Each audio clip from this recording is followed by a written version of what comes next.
Hi friends, ഇന്ന് ഞാനൊരു Oreo കേക്കിൻ്റെ റെസിപ്പി ആയിട്ടാണ് വന്നിട്ടുള്ളത്. ഓറിയോ ബിസ്ക്കറ്റ് വെച്ചിട്ട് വളരെ എളുപ്പത്തിൽ ഉണ്ടാക്കാൻ പറ്റിയൊരു കേക്കാണിത്. പിന്നെ ഞാൻ ഈ വീഡിയോയിൽ തന്നെ പെർഫെക്റ്റ് ആയിട്ടൊരു സ്പഞ്ച് കേക്ക് എങ്ങനെ ഉണ്ടാക്കാമെന്നും അതിൻ്റെ കുറച്ച് ടിപ്സും കാര്യങ്ങളെല്ലാം ഈ വീഡിയോയിൽ തന്നെ കാണിക്കുന്നുണ്ട്. അപ്പോൾ ഇതുവരെ കേക്ക് ഉണ്ടാക്കിയിട്ട് ശരിയാവാത്ത എല്ലാവരും ഈ വീഡിയോ ഫുള്ളായിട്ട് കാണുക. നിങ്ങൾക്ക് തീർച്ചയായിട്ടും ഉപകാരപ്പെടുന്നൊരു വീഡിയോ ആയിരിക്കും ഇത്. അപ്പോൾ നമുക്ക് ഇതെങ്ങനെ ഉണ്ടാക്കാൻ നോക്കാം. അപ്പോൾ നമുക്ക് ആദ്യം ഡ്രൈ ഇൻഗ്രീഡിയൻസ് ഒന്ന് അരിച്ചെടുക്കാം. 1 കപ്പ് മൈദയാണ് വേണ്ടത്. 1 കപ്പ് മൈദയിൽ നിന്ന് 3 ടേബിൾ സ്പൂൺ മൈദ നമുക്ക് മാറ്റി വെക്കാം. പകരം 3 ടേബിൾ സ്പൂൺ കൊക്കോ പൗഡർ ഇട്ട് കൊടുക്കാം.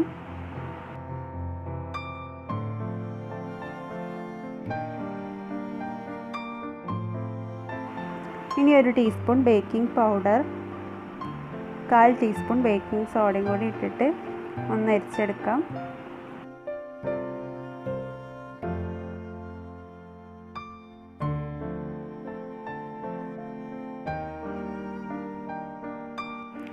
ഇനി നമുക്കിതൊരു വിസ്ക് വെച്ചിട്ട് നന്നായിട്ടൊന്ന് മിക്സ് ചെയ്ത് കൊടുക്കാം. സ്പൂണോ ഫോർക്കോ വെച്ച് മിക്സ് ചെയ്യുന്നതിനേക്കാൾ നന്നായിട്ട് മിക്സായി കിട്ടും വിസ്ക് വെച്ചിട്ട് മിക്സ് ചെയ്യുന്ന സമയത്ത്. ഇനി നമുക്ക് വലിയൊരു മിക്സിംഗ് ബൗളിലേക്ക് 4 മുട്ട പൊട്ടിച്ചൊഴിക്കാം. ഈ മുട്ട ബീറ്റ് ചെയ്യുന്ന പാത്രത്തിൽ വെള്ളം നനവ് ഒന്നും ഉണ്ടാവാൻ പാടില്ല. പിന്നെ ഒരു നുള്ളു ഉപ്പ് ഇട്ട് കൊടുക്കാം. ഇനി നന്നായിട്ടൊന്ന് ബീറ്റ് ചെയ്ത് കൊടുക്കുക. വാനില എസൻസ് ഒഴിക്കാൻ മറന്നു, വാനില എസൻസ് ഒഴിക്കുക. പിന്നെ 1 കപ്പ് പഞ്ചസാരയാണ് വേണ്ടത്. 1 കപ്പ് പൊടിക്കാത്ത പഞ്ചസാരയാണ്. വലിയ തരികളുള്ള പഞ്ചസാരയാണെങ്കിൽ പൊടിച്ചിട്ട് ഇട്ട് കൊടുക്കുക. 1 കപ്പ് പഞ്ചസാര തന്നെ അളന്നെടുക്കുക. ഇനി ഈ മുട്ട നന്നായിട്ട് പൊങ്ങി വരുന്നത് വരെ ബീറ്റ് ചെയ്യുക. നല്ല ഫ്ലഫി ആയി വരുന്നത് വരെ. ഇതിൻ്റെ കളറൊക്കെ മാറി ലൈറ്റ് യെല്ലോ കളറായി വരും. മുട്ട എന്തായാലും നിങ്ങൾ കഴിവിൻ്റെ പരമാവധി ബീറ്റ് ചെയ്തെടുക്കുക. പഞ്ചസാര നല്ല അലിയും വേണം. എത്രത്തോളം മുട്ട ബീറ്റ് ആക്കുന്നോ അത്രയും നമ്മുടെ കേക്ക് സോഫ്റ്റായി വരും. ഇനി ഇതിലേക്ക് 1/4 കപ്പ് സൺഫ്ലവർ ഓയിൽ ഒഴിച്ചിട്ട് ജസ്റ്റ് ഒന്ന് മിക്സ് ആവുന്നത് വരെ ബീറ്റ് ചെയ്ത് കൊടുക്കാം.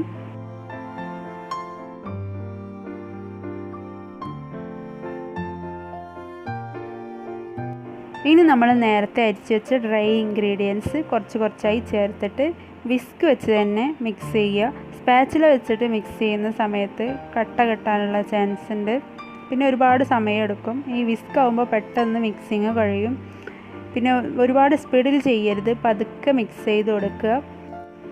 ഈ ഒരു കേക്ക് റെസിപ്പി നിങ്ങൾക്ക് ബ്ലാക്ക് ഫോറസ്റ്റ് കേക്കിലോ പിന്നെ വാഞ്ചോ കേക്ക് അങ്ങനെ അതുപോലുള്ള ഏത് ചോക്ലേറ്റ് സ്പോഞ്ച് കേക്ക് വേണോ അതിനൊക്കെ ഈ ഒരു റെസിപ്പി നിങ്ങൾക്ക് ഉപയോഗിക്കാം കേട്ടോ.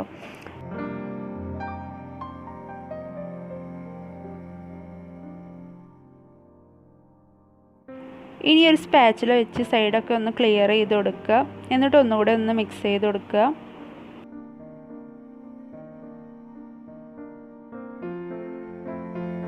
ഇനി നമുക്ക് കേക്ക് ബേക്ക് ചെയ്യാനുള്ള സോസ് പാനിൽ കുറച്ച് എണ്ണ പുരട്ടിയ ശേഷം നമ്മുടെ ബാറ്റർ ഇതിലേക്ക് ഒഴിച്ചു കൊടുക്കാം. ഞാൻ 8 ഇഞ്ചിൻ്റെ സോസ് പാനാണ് എടുത്തിട്ടുള്ളത്. 8 ഇഞ്ചിൻ്റെ പാത്രത്തിലാണ് നമ്മൾ 1 കിലോയുടെ കേക്ക് ഉണ്ടാക്കേണ്ടത്. റൗണ്ട് ഷേപ്പാണെങ്കിൽ, സ്ക്വയർ ഷേപ്പാണെങ്കിൽ 7 ഇഞ്ചിൻ്റെ പാത്രം എടുക്കുക. ഇനി നമുക്കിത് ബേക്ക് ചെയ്യാൻ വെക്കാം. സ്റ്റൗ കത്തിച്ചിട്ട് അതിൻ്റെ മുകളിൽ ഇതുപോലെ ഒരു പാത്രം വെച്ചതിന് ശേഷം മാത്രം സോസ് പാന് മുകളിൽ വെച്ച് കൊടുക്കുക. ഒരു 30 മിനിറ്റ് ലോ ഫ്ലെയിമിൽ കുക്ക് ചെയ്തതിന് ശേഷം തുറന്ന് നോക്കിയിട്ട് ടൂത്ത് പിക്ക് വെച്ചൊന്ന് കുത്തി നോക്കുക.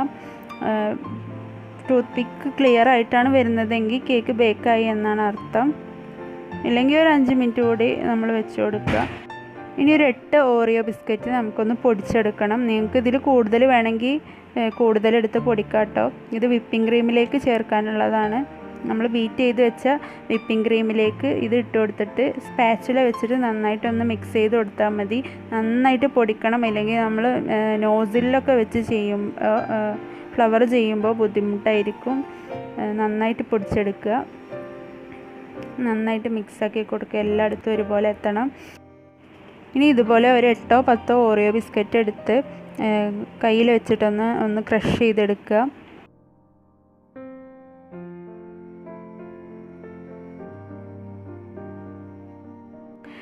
ഇപ്പോൾ നമ്മുടെ സ്പഞ്ച് കേക്ക് നന്നായിട്ട് ചൂടാറിയിട്ടുണ്ട്. ഇനി നമുക്കിത് 3 ലെയറായിട്ട് കട്ട് ചെയ്യണം. മുകൾ ഭാഗം പൊന്തി വന്നിട്ടൊന്നുമില്ല, അപ്പോൾ മുകൾ ഭാഗം കട്ട് ചെയ്ത് കളയേണ്ട ആവശ്യമില്ല. 3 ലെയറാക്കി കട്ട് ചെയ്താൽ മതി.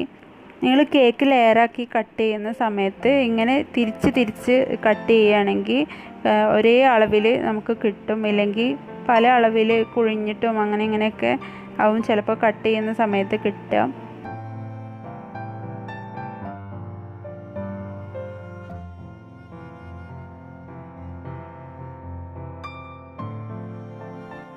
ഇനി നമുക്ക് കേക്ക് അസംബിൾ ചെയ്യാൻ തുടങ്ങാം. ഫസ്റ്റ് കേക്ക് ബോർഡിൽ കുറച്ച് ക്രീം വെച്ച് കൊടുക്കുക, കേക്ക് മൂവ് ആവാതിരിക്കാനാണ്. ഇനി ഫസ്റ്റ് ലെയർ കേക്ക് വെച്ചിട്ട് ഷുഗർ സിറപ്പ് ഒഴിച്ചു കൊടുക്കുക.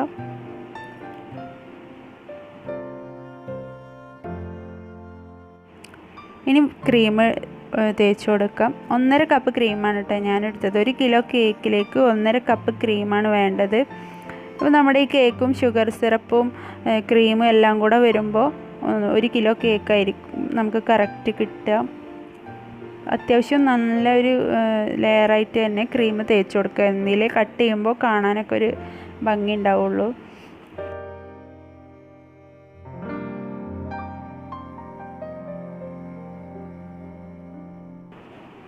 ഇനി നേരത്തെ ക്രഷ് ചെയ്ത് വെച്ച ഓറിയോ ബിസ്ക്കറ്റ് ഇട്ട് കൊടുക്കാം. ഇനി സെക്കൻഡ് ലെയർ കേക്ക് വെച്ച് ഇതുപോലെ തന്നെ ചെയ്തെടുക്കുക.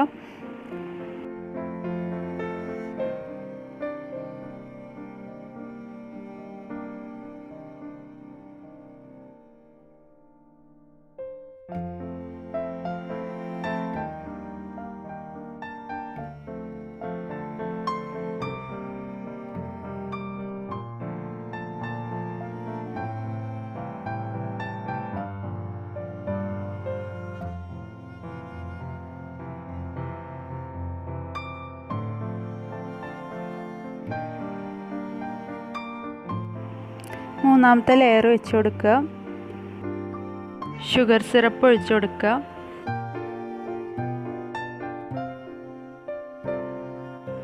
ഇനി ഈ കേക്കിനെ മൊത്തം ഈ ക്രീം വെച്ചിട്ട് കവർ ചെയ്തെടുക്കണം.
ഇനി നമുക്ക് ഇഷ്ടമുള്ളതുപോലെ കേക്ക് ഡെക്കറേറ്റ് ചെയ്തെടുക്കുക. ഇത് ഞാൻ ചോക്ലേറ്റ് ഗണേഷാണ് ഒഴിച്ചു കൊടുക്കുന്നത്. അപ്പോൾ നിങ്ങൾക്ക് വേണമെങ്കിൽ ചോക്ലേറ്റ് ഗണേഷൊക്കെ ഉപയോഗിച്ചാൽ മതി.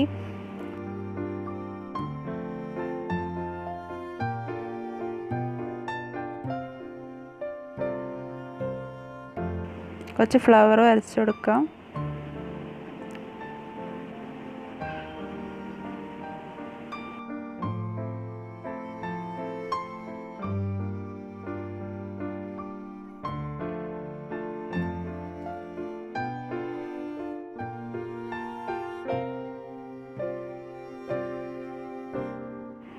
അപ്പോൾ അങ്ങനെ നമ്മുടെ ഓറിയോ കേക്ക് ഇവിടെ റെഡി ആയിട്ടുണ്ട്. ഓറിയോ ബിസ്ക്കറ്റ് ഇഷ്ടപ്പെടുന്നവർക്കൊക്കെ ഒരുപാട് ഇഷ്ടപ്പെടുന്നൊരു കേക്കായിരിക്കും ഇത്. കുട്ടികൾക്ക് എന്തായാലും ഇഷ്ടമാവും. അപ്പോൾ നിങ്ങൾ ഇതുപോലെ ഒന്ന് ട്രൈ ചെയ്ത് നോക്കുക, എന്നിട്ട് ഫീഡ്ബാക്ക് അറിയിക്കുക. എൻ്റെ ചാനൽ ആദ്യമായിട്ട് കാണുന്നവരാണെങ്കിൽ സബ്സ്ക്രൈബ് ചെയ്യുക, പിന്നെ നിങ്ങളെ ഫ്രണ്ട്സായിട്ട് ഷെയർ ചെയ്യുക.